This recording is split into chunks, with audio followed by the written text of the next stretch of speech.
for a minute. Right. Okay, where are we? Yes, so we are in the middle of a sugya, but it's okay because we will be able to recap. And it's a very, very fascinating sugya, Lomdisha sugya. The question is, we're at the bottom of Chof Gimel Amud Beis. We're actually 4.5 lines to the bottom of the Amud, Chof Gimel Amud Beis.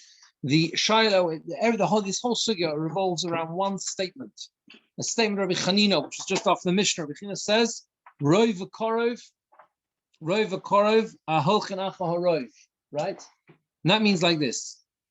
Okay, the best way to explain it is to give the classic example. You have a town, and inside that town there are 9 shops selling kosher meat and one selling treif. And you find a piece of meat outside on the road, right? Close to the shop that's selling treif. And it's not identifiable. It's not a piece of pork. Right? It's not identifiable. You can't tell whether it's shechted or not. It's close to the treif shop, but the majority of shops in town sell kosher, right? There you go. So it's a dilemma. Do you go after rov, majority are kosher, or do you go after korov? Korov is close to the treif shop. And the halacha is, says Rabbi Chanina, you go after the rov. So it's kosher. That all sorts of, in practice, you ask a shaila, they probably tell you that needs it, right? Okay, we're not going to get. But technically speaking, yeah, there's all sorts of reasons. There's other reasons, problems with that, right? There's a constant bossage and salam and wire. You've got meat which hasn't been guarded and everything else. You know what I mean? You know what's happened to it. Okay, different story. But in principle, rov and it's kosher meat. Okay. So the Gemora basically asks a series of questions on Rabbi Chanina, and these kashas are the reason why we get to Rabbi Chanina is basically because of our Mishnah. We're not going to go over all of them except the ones which are relevant to our Mishnah, because that we need to understand the following sugya. The Mishnah, the case of the Mishnah is a little dove, a fledgling actually, that's found within 50 amos of a dovecot, and the halacha is it belongs to the Baal HaShovach. It belongs to the Baal HaShovach. Now, that means you find it, and if it's within a 50 amos radius of the dovecot, that's where they grow the doves, they raise the doves, sorry, yeah, then you can assume it came from there. So the Gemora says, I'm just recapping, the Gemora says, hold on a second, there might be another one. The implication is that it definitely belongs, within 50 amos, definitely belongs to that dovecot, right? Even if there's another one nearby, which is much bigger, right? So you have a case of rov and korov. You've got rov, because the majority has a massive dovecot just down the road, 100 amos away, and you've got a tiny little one with 15 doves in, but you say, no, it goes after the korov. That's the kasher Rabbi Chanina, okay? The Gemara first says it there where the cases where there isn't one, or that doesn't work because outside 50 amos it belongs to the person who finds it, right? If there's not another one, it must have come from that one. It must have come from there. There's no other option. Plus, you've got the problem of there's what we call ruba da alma. There's always a rove. You're trying to identify where this dove came from. Could have come from anywhere, right? There's always a rove which should beat the korov, right? The fact that it's near a dovecot, but there's a rove of birds that flying around in the world could have flown in from anywhere. Okay, you with me? So you should always go after the rove, and therefore should never be assumed to be belonging to this particular shovach. And the Gemara therefore says, we've misunderstood the Mishnah, and the Mishnah was really talking about b'medadeh. It's a bird that can't walk. It's a bird that can't fly. Sorry, and the reason therefore is that, and this solves the question of Rabbi Chanina. Rabbi Chanina will say the Mishnah is talking about where the bird cannot fly, the bird can only hop. And the halacha, we as Chazal say, a hopping bird cannot hop more than 50 amos. Finished. Finito. It does not hop more than 50 amos. And therefore, within 50 amos, it belongs to Baal HaShovach. There might be another one. Basically, what he's done by learning the Mishnah this way has eliminated the rove. You understand? He's eliminated the rove because it cannot go more than 50 amos. So it doesn't matter what else is it. Doesn't matter how many other birds there are flying out there in the ether. It doesn't matter how, the guy 100 amos away down the road is a massive dove farm. It's irrelevant because the bird cannot get that far. It could not hop more than 50 amos, right? Okay, that's how. The contradiction falls away. Exactly. There is no rove. There's only a korov. There's only one, right? And then. Why is it that outside 50 amos, you've got to understand this from what comes after. Why is it that outside 50 amos it belongs to the person who finds it? We say finders keepers, because if it's outside 50 amos, it must have flown. Right? It must have flown because it can't go more. And once it's a flying bird, then you go after the majority, the ruba da alma, the majority in the world, and therefore the person who finds it can keep it. Okay, right. That's what we said. Why could he give it? Because the So that's what we said. Tosfos deals with that and basically talks about the scenario is where there's basically no mitzvah of Shabbos Aveda, because it belongs to the general either.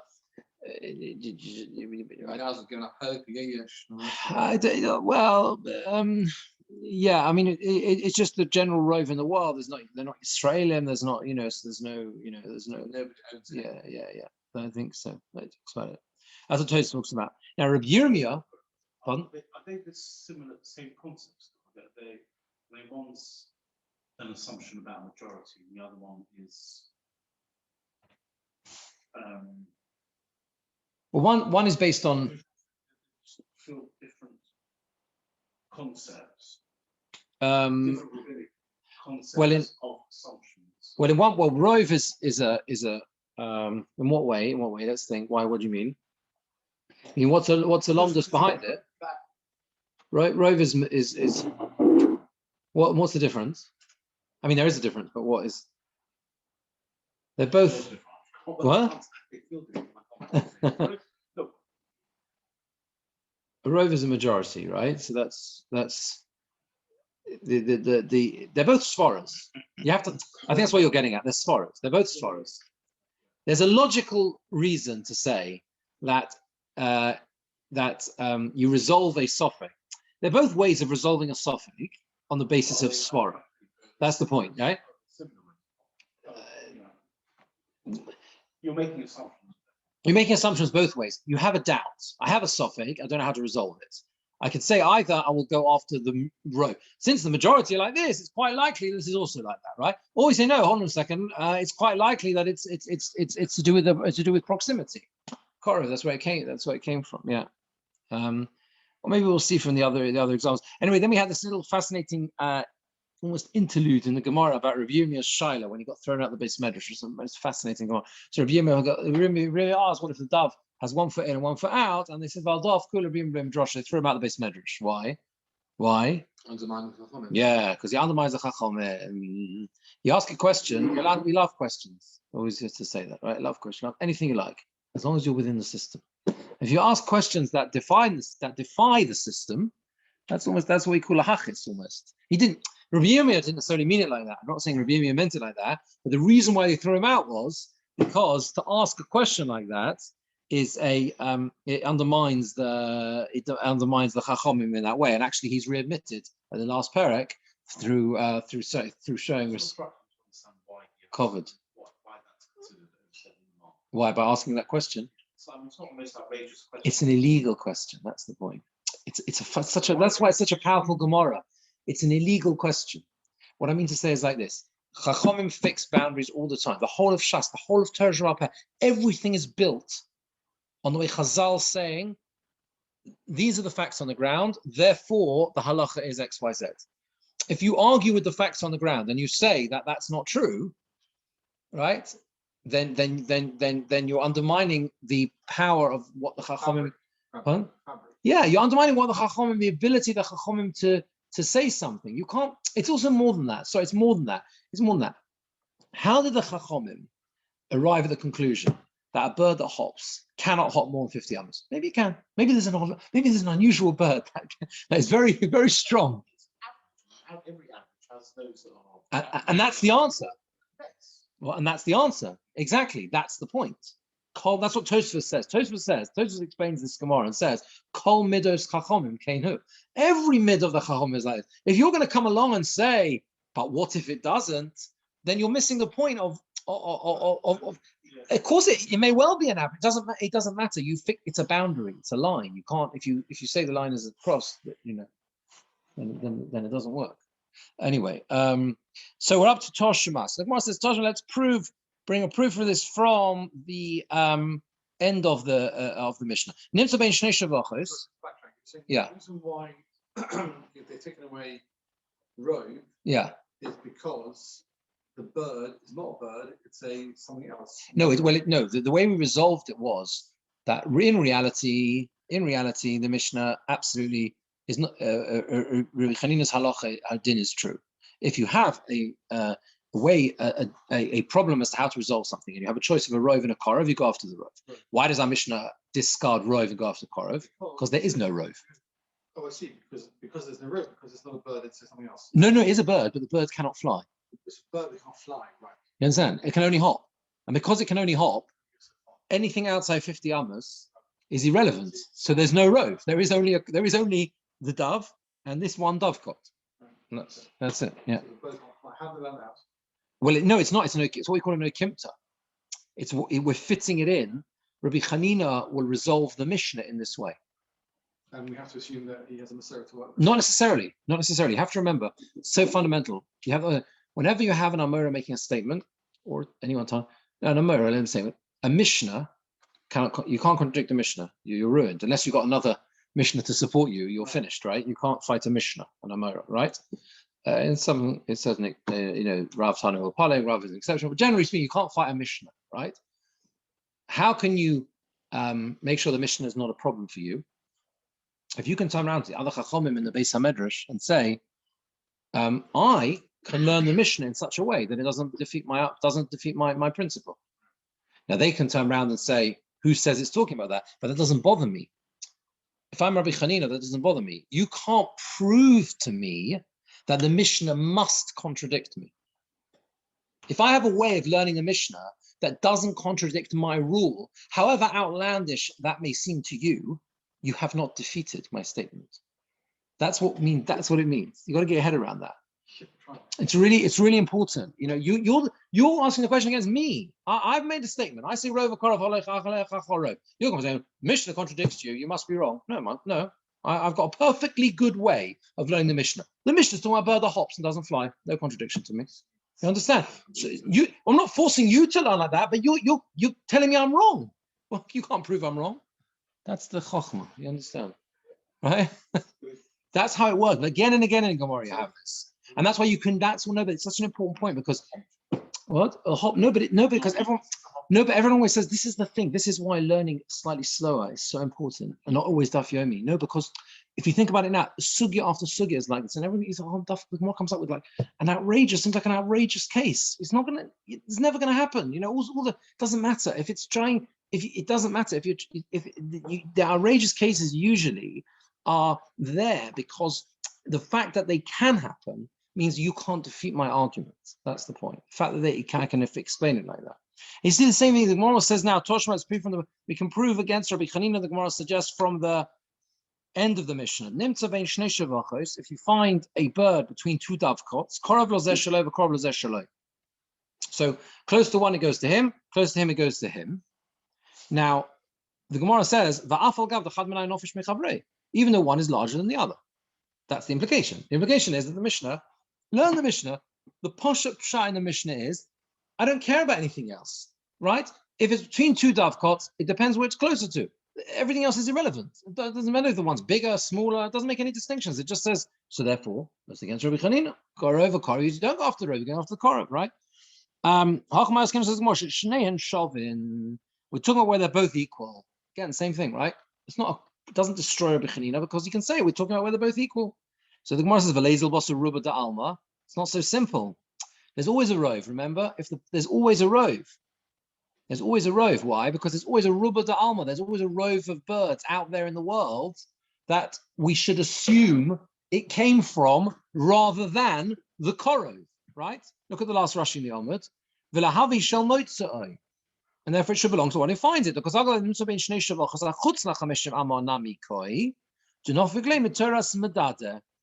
the assumption of the Gemara is Rashi has to explain this because otherwise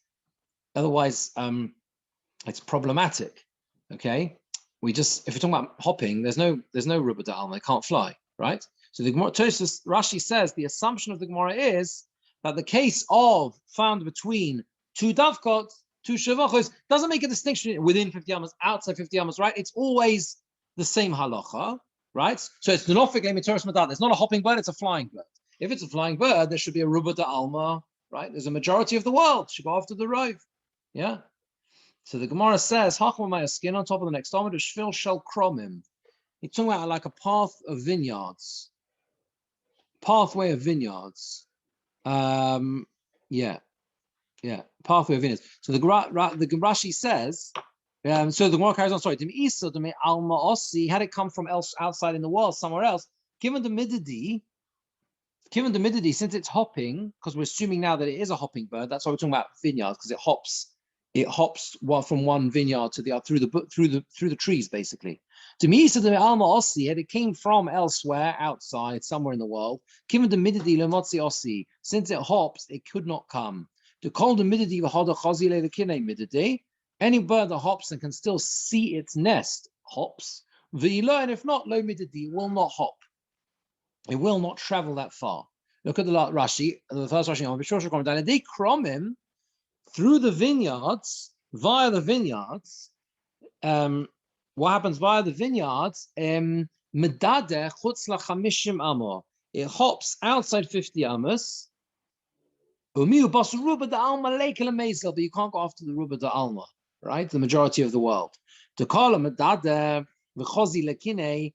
Any bird that hops and can still see its nest, when it turns around its head, medada will hop. And if not, lo medada won't hop. For high in this bird, ime alma also, if it came from somewhere else in the world, it will not be able to see its nest. The kromim mafsikin befonov, because the vineyards interrupt its view. Okay, so again, this is exactly the same thing. This is just a way Rabbi Chanina can learn the Mishnah, so it's not a proof. It's not a proof against it. He'll say like this: you're asking me a question, and you're saying that we're talking about where you can go after. There's always a majority. There's always a rove. It could have come in from elsewhere. The Gemara says no. We're talking here about a scenario where there is where there's a set of vineyards, and because it's a set of vineyards, right?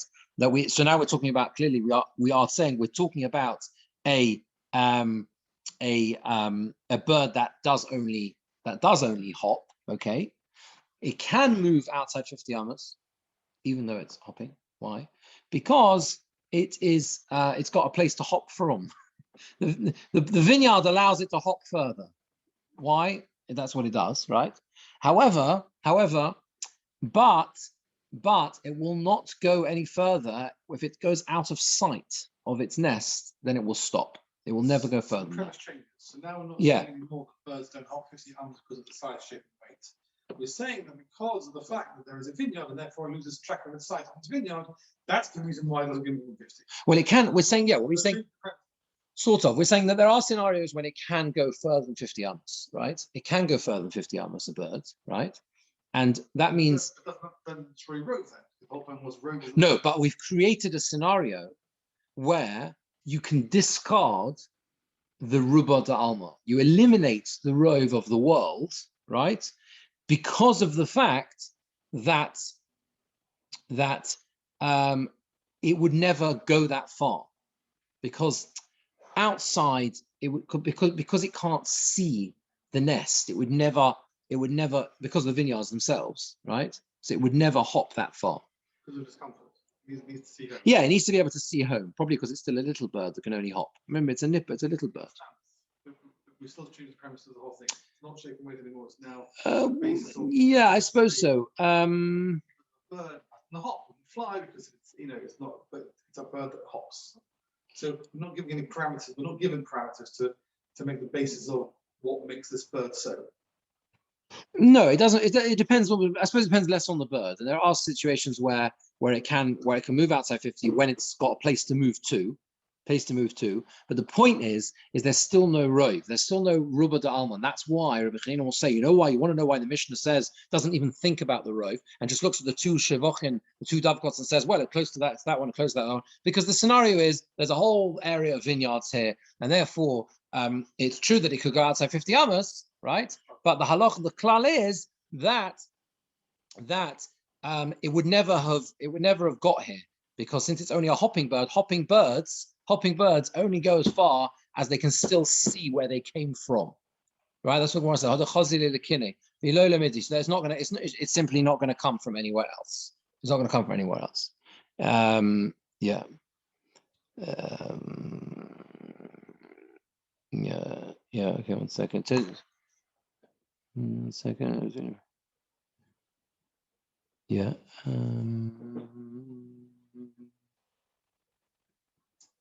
Yeah, okay. Anyway, that's how he resolves this. There's another way of him, sort of Rabbi Chanina saying, don't ask me a question from the Mishnah, because I can explain the Mishnah like this, right?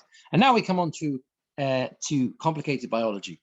Omar Abai says, Afanon nami tanina. Now, so we're moving away now from questions on Rabbi Chanina. We're now accepting, for the moment, Rabbi Chanina's klal.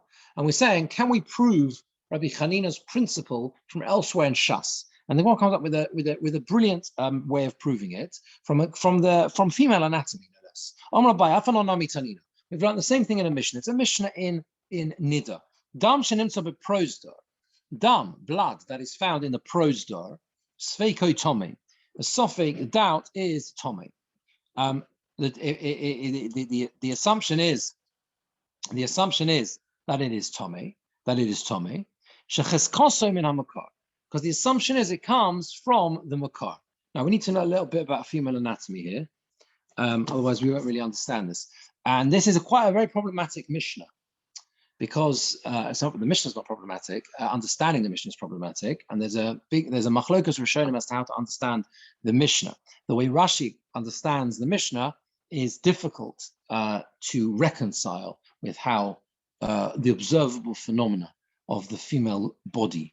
And this is the point, right? There are three elements mentioned here. One is the makar. What is the makar? The uterus.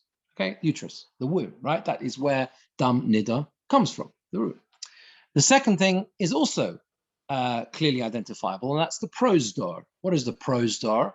The canal, what is known as the vaginal canal, which is the channel via which the blood leaves the uterus and exits the body.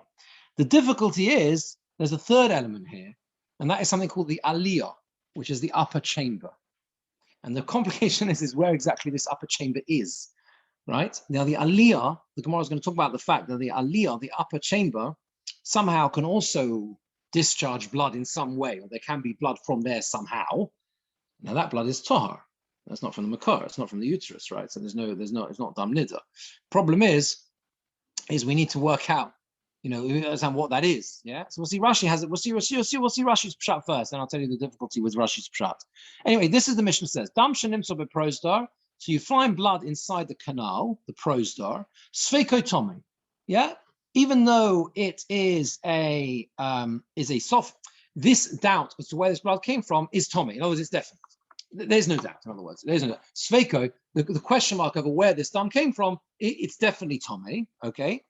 Shecheskoso min hamakar, because the chazaka, the assumption is that blood, how did it get into the canal? Must have come from the uterus. It's not going to come from anywhere else, right? Va'afal gav, the ikka aliyah, even though there is an upper story, there are upper chambers in the body somewhere, right, that are actually closer to the canal than the uterus, which is further inside the body. Nevertheless, the blood is tar.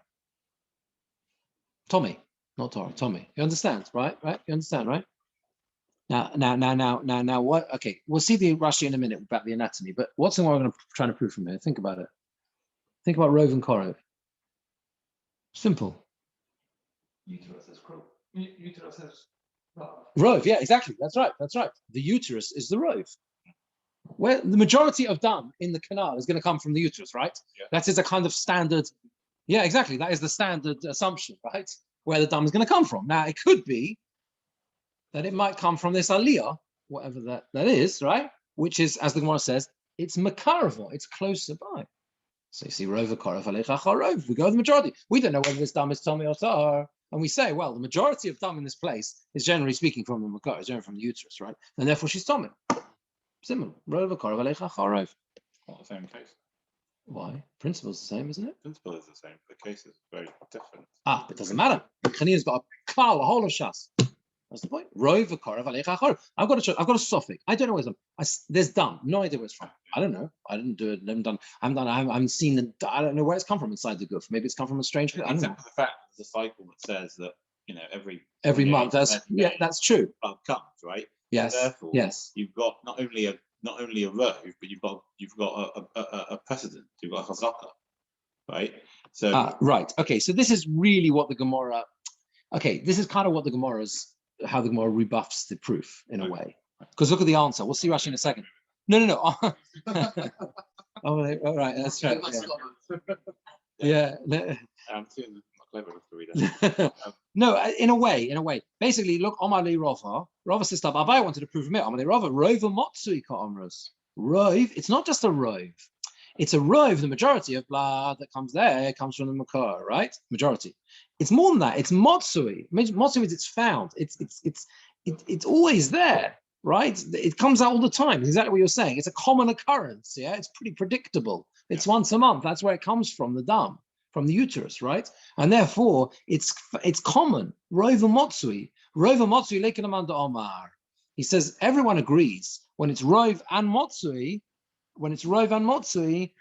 Yeah, you definitely follow it. Yeah. Everyone agrees. Even those who dispute Rabbi Chanina will agree because it's not just a majority, but it's also the common scenario and the assumption that it came from that.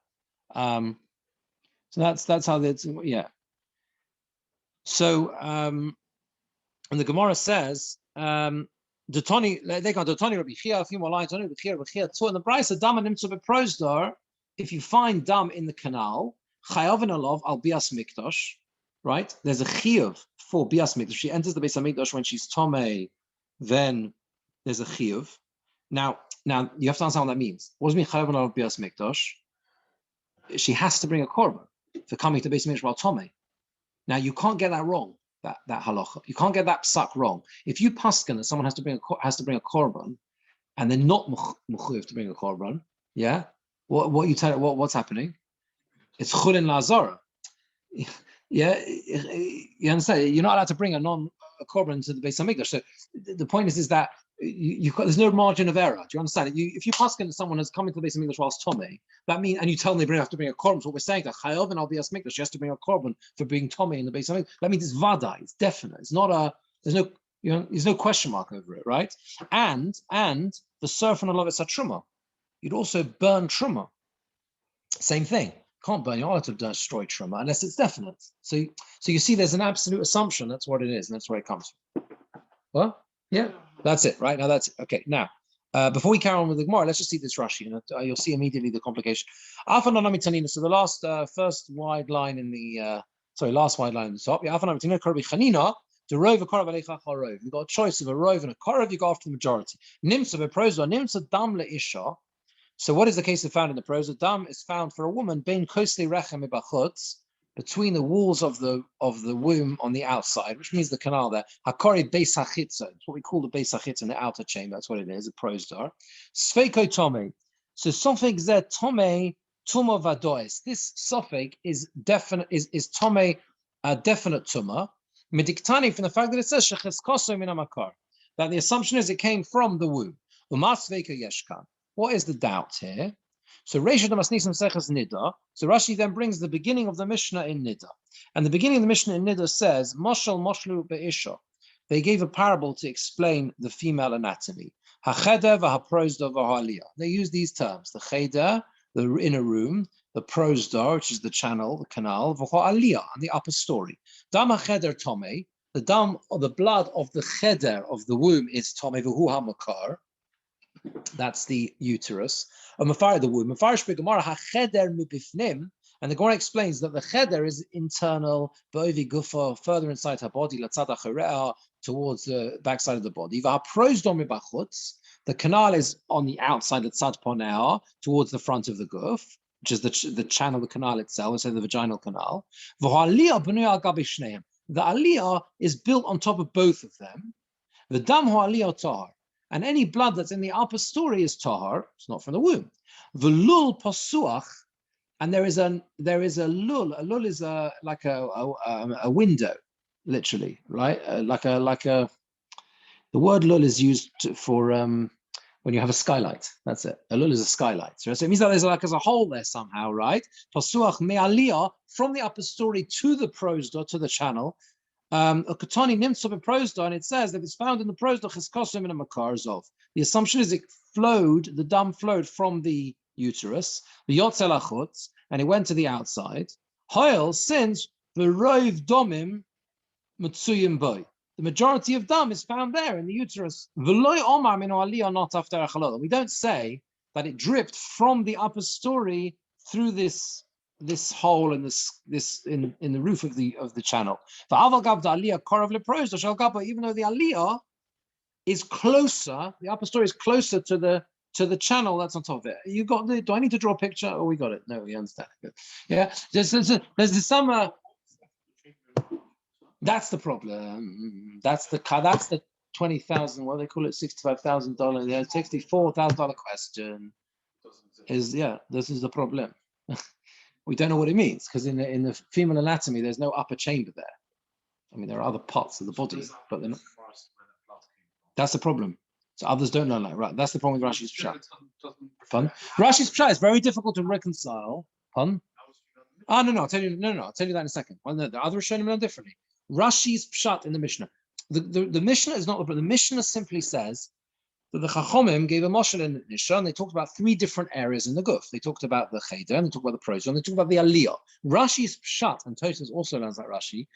Rashi's Pshat in the Aliyah is that there is an upper chamber which is somehow connected to the prostor, and there's a hole there, and the blood can come out. Unusual, but dam can come out through that hole, and therefore, basically, with dam in the prostor, although the vast majority will come from the uterus, there's a possibility that it came from the aliyah. That's the problem. Very difficult. Yeah. So Rashi must have had a pshat and understanding.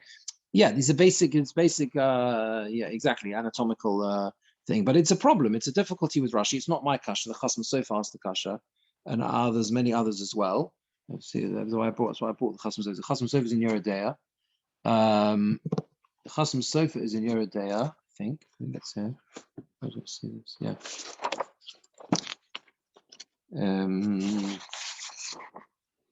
Yeah, 188.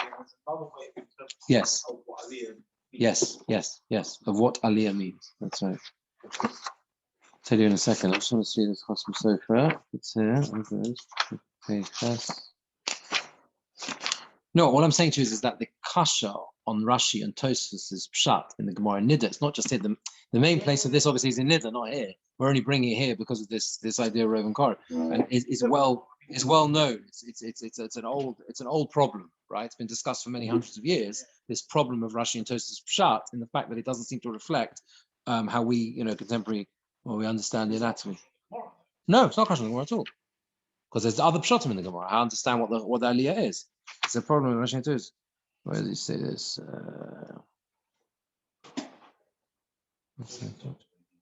Yes, that's what I say. Yes. It's a great set. He does the other. It's the other side of the body.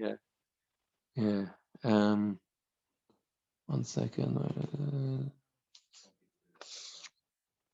What?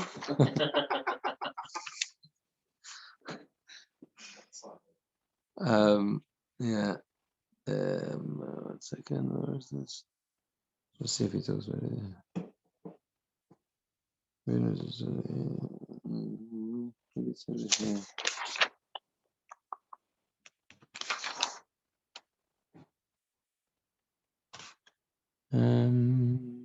Okay, I can't find it here.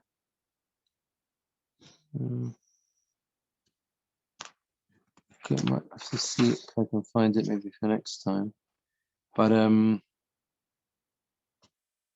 yeah. Anyway, this is a problem which the Chasam Sofer, I'm sure that others asked as well, as to how this fits in. But so the Rambam, let's see, I've got my Mokum here, the Rambam as well. The Rambam learns. Where's the Rambam? Yeah, the Rambam Pirush Mishnayos. Where's the Rambam? There's the Rambam here, no? Where's the Rambam? On the top shelf. Where's the shelf? Where? Yes, thank you. What? There must be another one as well. Okay, where is it?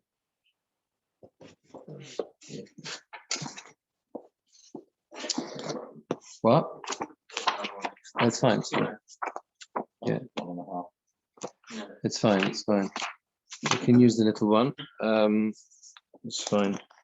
So the Rambam learns. The Rambam is in Perek Hey Halacha Gimel Hilchos Isuri Bia, and he says like this: Moshel Chom be'isha harechem shenutz ba'avlad honek u'makar. That's the word he uses. V'ushdam nida b'zav yotzim menu. The Kohen so cheder officially of Naglim. It's called the chamber because it's internal, more internal.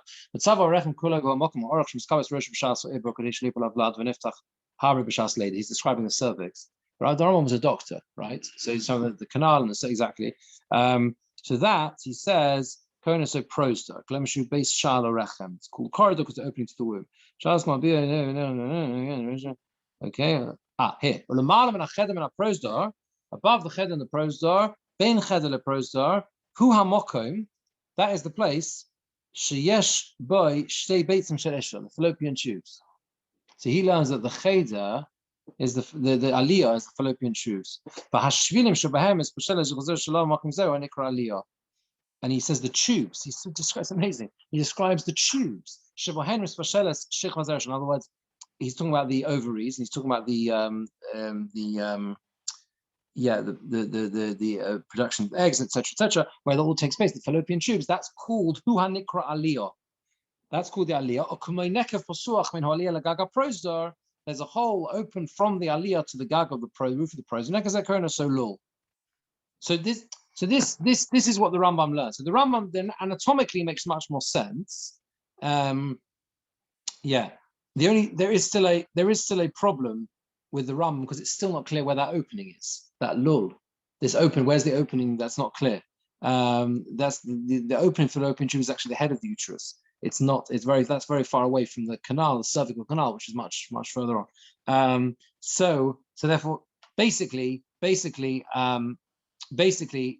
still have a similar problem to the Rambam. The way they resolve Rashi and Tosfos basically is that it has to be that this aliyah, right? It's not a part of the normal anatomy, but it's basically some sort of, there could be a hole there due to illness, and that's maybe the dam coming from the bladder or somewhere else. There's a possibility of dam coming from somewhere else. According to Rambam, we might have to learn that as well. There's some unusual. There's other problems with the Rambam as well, but just, the Rambam's pshat seems to fit better with what we are sort of we are aware of. Yeah, does that make sense? Yeah. Is that you, Jeremy? Oh, fine. I don't mind. As long as it's, I'm just wondering who it was. It's not a problem. Yeah. Okay, fine. So here we go. So this is the Gemora. Now look at the next Rashi. Rova Motsui. Yeah. Let me. Obviously, there must be a pshat in Rashi. You understand? But it's just difficult for us to reconcile it with how it works with the anatomy that we recognize. As I say, you have to say presumably it's coming from somewhere else in the body. That's what he means. There's an aliyah, meaning come from anywhere, somewhere else. So Rashi says, Rova Motsui, Domov Rabbim. What does it mean? Yeah. So he says, Rova Motsui Makar, the Makar, Domov Rabbim Yosim Shel Aliyah. This is the next Rashi, right? There's more blood in the, obviously, there than in the upper story. And furthermore, Shein Tedirin Lozuv Mishom. That's where it comes from. But Dmei Aliyah ain't Tedirin Lot Seis. And the Dmei Aliyah, the blood in the aliyah, that doesn't frequently come from there. But with that, no one disputes Rabbi Chanina. And what was his proof? Because we see that, as Rabbi Chia says, if you find dam in the prosdor, we don't have a doubt. We don't say it's like bringing chulin into the azara, right? Definitely dam nida. Definitely dam nida. It's definitely dam nida. So you assume it, you say it's definite. The surfing of truma, v'lomer and sofeku. You don't say it's a doubt, but totally no, and surfing, and you kind of suspend it. You don't burn it, and you don't eat the trauma. We don't say that. It's definite. We assume for 100% that this is that she's definitely a knitter. Right. Okay. Now, okay. So now we're gonna. Now there's one more piece that is connected to this. Omar Rava says Shmamen Omer Rabbi Chia Tzlas. You with me? Back in the Gemora, yeah. Rava says there are three things you see from Rabbi Chia's din. Number one, Shmamino, Rov v'korov halecha rov. The first thing you see is that Rov v'korov, you go after the Rov, right? Rov, if there's a close majority and close proximity, halecha rov, you go after the majority. Now, Gemora will come back to that in a minute because we just said it's not a straight case of Rov and korov. It's Rov and motsui. You got there's extra weight on the Rov side in this case. Okay, we'll come back to that. Shema Minah, second thing you see is Ruba Dorais. you see that rove is min haTorah. Why? How do you see rove is min haTorah?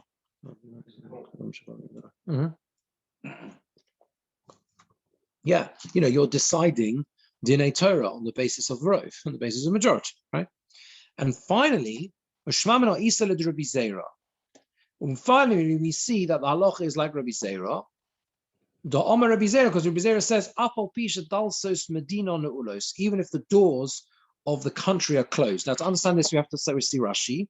Rashi says, Shmamino, from the fact that we assume it's definitely nidar, you see, three things. So the first thing, so we said the two. The third one is Isla Rabbi Zera. Can you see this Rashi? There's quite a long Rashi here. To come back to the case of the 9 shops. That's why the 9 shops are so important. That classic case of rove. 9 shops selling kosher meat and 1 selling treif, right? That's the end of the first paragraph of Ksubas, which is where the main sugyas are in these things. So Rabbi Zera says, where it says there, right? When you find the piece of meat, you go after the majority or mutter. And Rabbi Zera, and it's allowed. Rabbi Zera says the afal pisha dalsos medina no ulais, even if the doors to the city or the country, the province are closed, literally closed. Delesa alachad ruba lahachshira, right? Rove ha'ir. There's only one rove to be machshir the meat. What's the rove? One rove. The rove ha'ir, the rove of the city. Okay. In other words, basically, the question is like this. When you want to resolve something on the basis of rove, there is a shaila. Do you need 1 rove or do you need 2 roves? Trey ruby. Ring a bell? Trey ruby. What's trey ruby? You got 2 roves. You got a rove in the city, and you've got a rove of people coming into the city from outside who may also only have kosher meat, because we know the majority of passers-by are Jewish. Right? Now, Rabbi Zera says, even if the doors to the city are closed, so I only have 1 rove to go on, that is the majority of people selling meat in the city are kosher, that's enough. Now, your rove and 1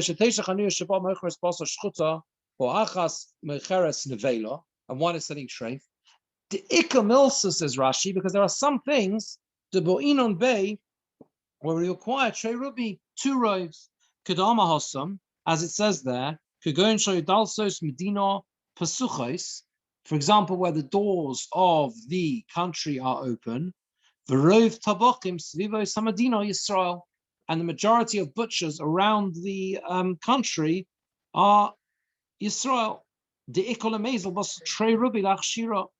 can go after 2 roves to be machshir, rove ha'ir, v'rov ha'boy mechutzala, the majority of the city, and the majority of those who are coming from outside. So basically, Rabbi Zera says that you do not require 2 roves. In the case of the meat, he says you don't have to.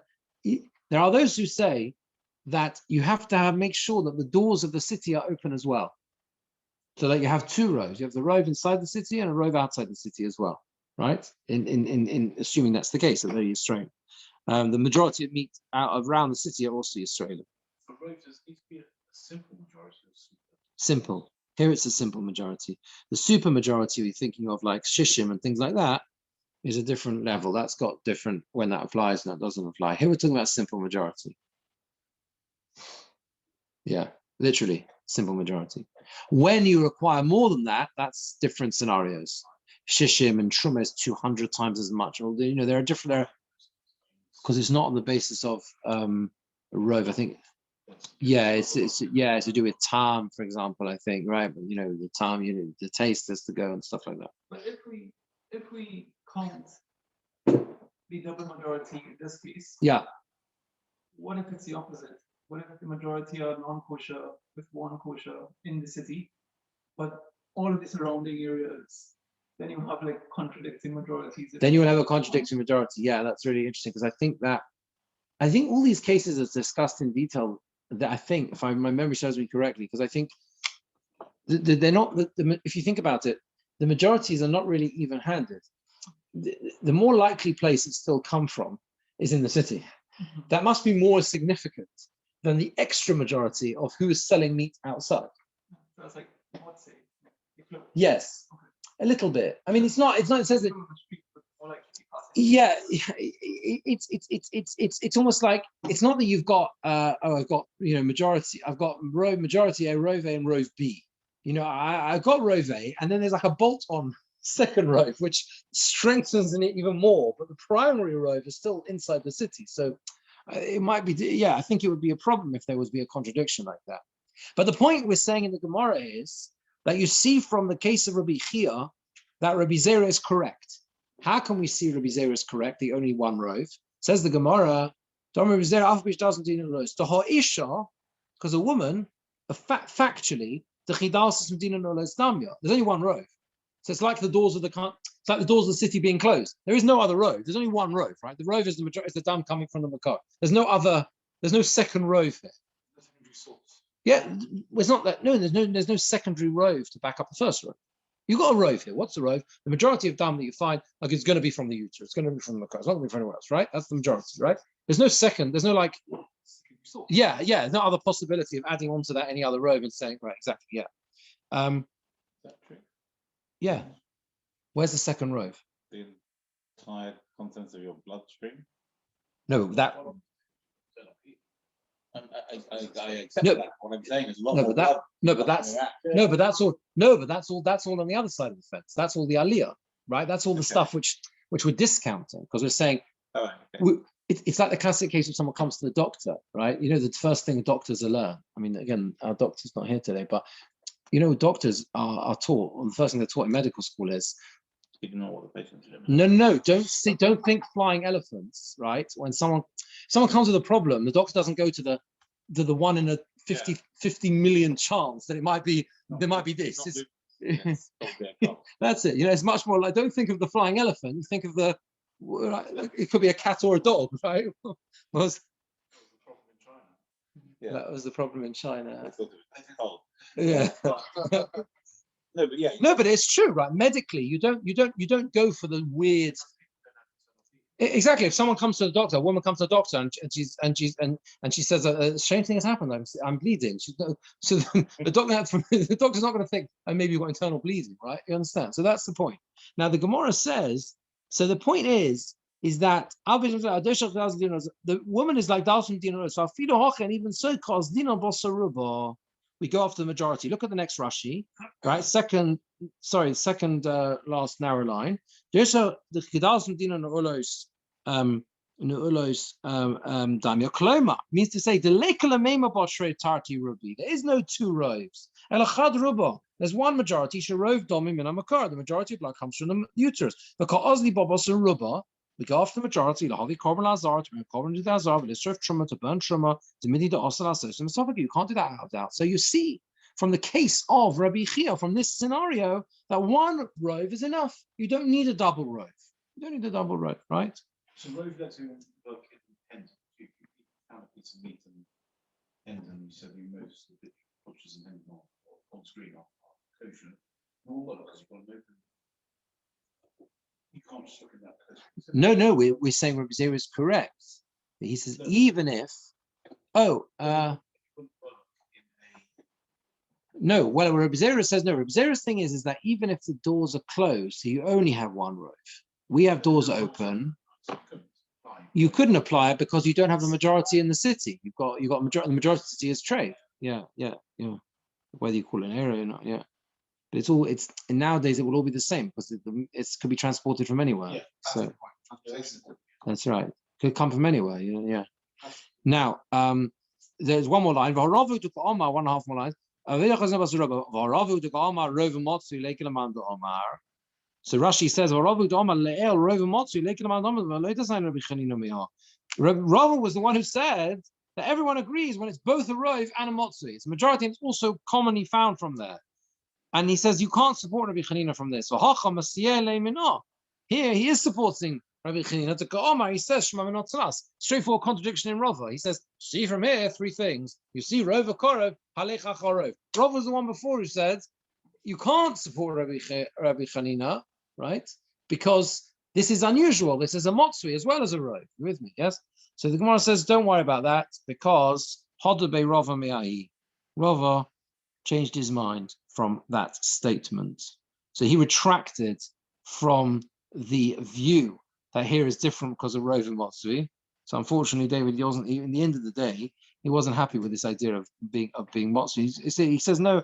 It's considered to be a regular Rov, regular majority, and there's no. It's not. Sorry, it doesn't roll back on the fact. It clearly is very common, and that's an assumption that comes from there. But he's saying halachically, it makes no difference. Halachically, it's a case of it's called case of Rov and Korov, and therefore it is a support for Rabbi Chanina. That's the conclusion. It's for Rabbi Chanina. Yeah, there's one more piece here. We'll see next time. It's Hashem, which continues about the case about Rov and Korov. We will do that next week. It's Hashem. All right. Okay.